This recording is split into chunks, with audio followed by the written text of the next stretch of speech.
যন্ত্রের সহায়তায় বেঁচে থাকার লড়াই সাঙ্গ হল। হাসপাতালে চিকিৎসাধীন অবস্থায় মারা গেলেন মডেল ও অভিনেত্রী রিশতা লাবণী সীমানা। 14 দিনের লড়াই শেষে মঙ্গলবার সকাল 6টায় শেষ নিঃশ্বাস ত্যাগ করেন তিনি।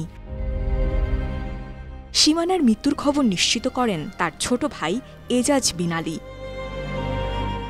মৃত্যুকালে ৩৯ বছর বয়সী এ অভিনেত্রী স্বামী ও 2 সন্তান রেখে গেছেন। তার বড় ছেলে শ্রেষ্ঠর বয়স 8 আর ছোট ছেলে স্বর্গর বয়স 3 বছর।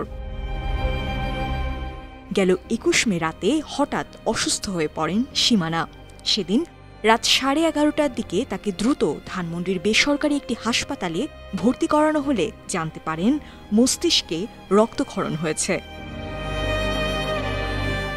পরদিন আরও উন্নত চিকিৎসার জন্য সীমানাকে ধানমন্ডির আরেকটি হাসপাতালে নেওয়া হয়। এরপর চিকিৎসকদের পরামর্শে তাকে ঢাকার আগারগাঁওয়ের ন্যাশনাল ইনস্টিটিউট অব নিউরোসায়েন্স হাসপাতালে ভর্তি করানো হয়। 25 মে শনিবার সীমানার মস্তিষ্কে অস্ত্রোপচার হয়, কিন্তু অবস্থার অবনতি হলে বুধবার বিকেল থেকে সীমানার চিকিৎসা চলছিল ঢাকার বঙ্গবন্ধু শেখ মুজিব মেডিকেল বিশ্ববিদ্যালয়ে। তবে সব চেষ্টা ব্যর্থ করে না ফেরার দেশে চলে গেলেন তিনি।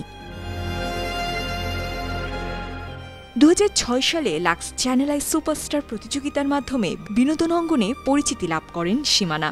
এরপর দারুচিনি দ্বীপ সিনেমায় অভিনয় করে প্রশংসিত হন। বেশ কিছু নাটকেও অভিনয় করেছেন। তবে হঠাৎই 2016 সাল থেকে অভিনয়ে বিরতি নেন। পরে জানা যায় মা হওয়ার জন্যই এই বিরতি নিয়েছিলেন।